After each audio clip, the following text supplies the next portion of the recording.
Why do you want to get married? Why now? This is the question Father Norm asked both of us at marriage counseling.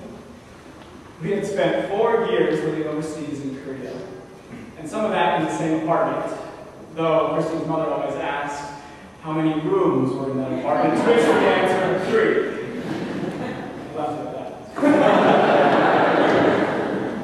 We were returning to the U.S., changing our home, our careers, and with Father Norm's blessing, our marital status. Why did we want to get married? In the beginning, marriage to me was about showing the world who I was and who I was becoming. I was no longer Kristine Reyes. I was going to be Kristine Kris Erickson. My new name, as in my marriage, shows my heritage, my background, my personality, but it also shows, and I mean this with marriage and name, how I have adopted a new part into my life. I brought into my life another person. A person who not only gives me a new family name, but a new family. I felt proud and joyful to introduce Chris as my husband to anyone and everyone, especially during your newlywed days. Marriage to me was a deepening of my commitment to Kristine.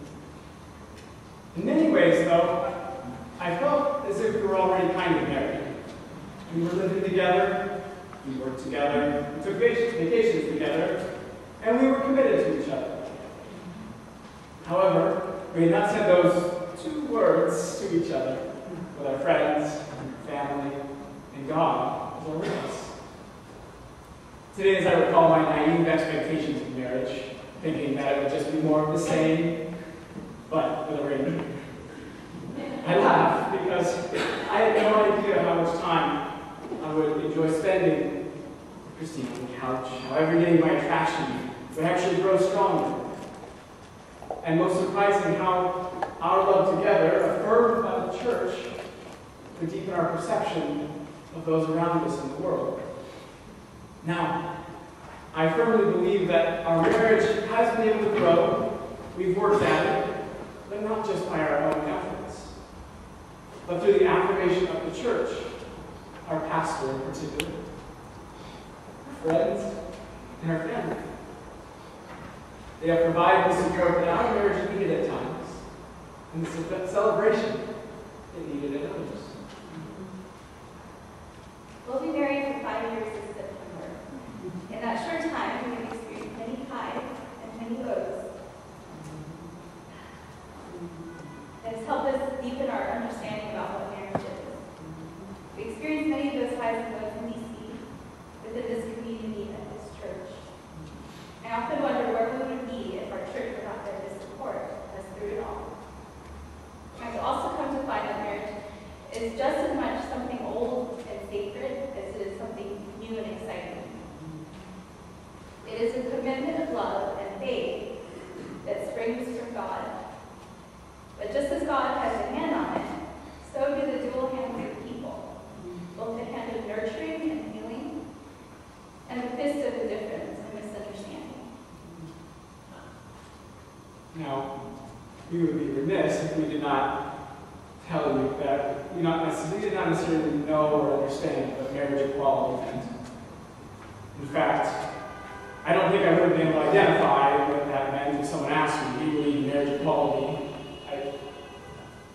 During my college days, and since I was a non-practicing Methodist, and approached the issue of homosexuality from a more secular viewpoint, I believe that the government provides benefits, particularly those benefits in marriage, then those should be open to all. To not do so would be to segregate people.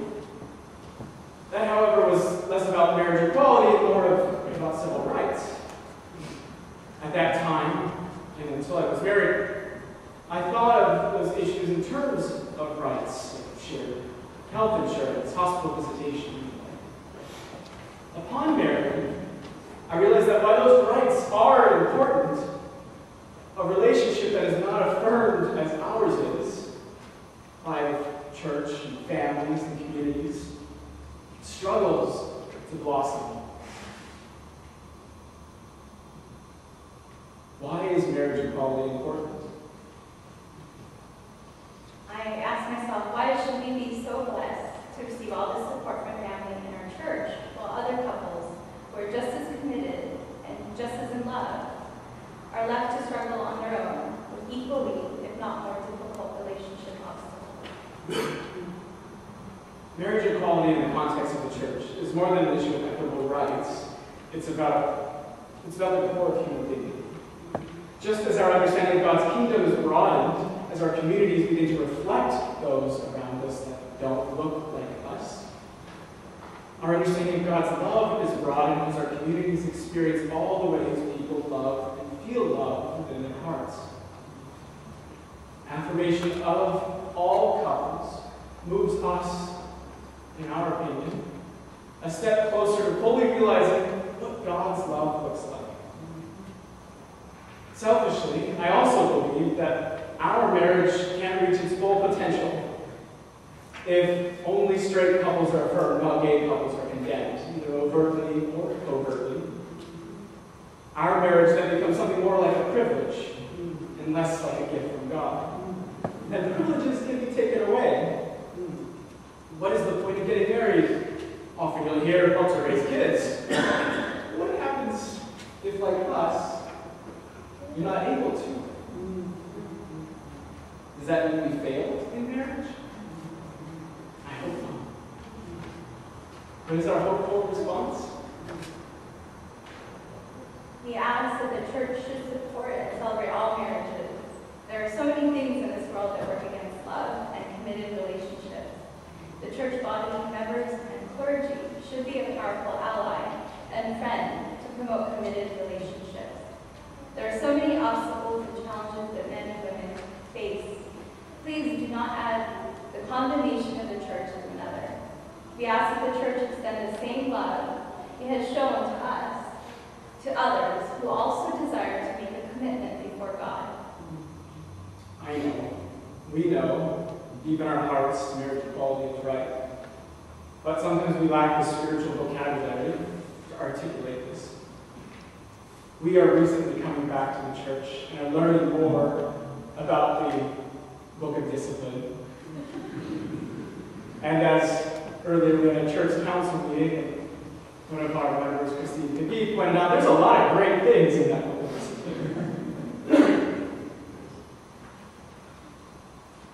Each of us here is here because we have a conflict with the message we know to be true and that which is written. Of the clergy, we ask that you help us articulate this message through your sermons. Just as we know that marriage equality is right, we also know that this message will one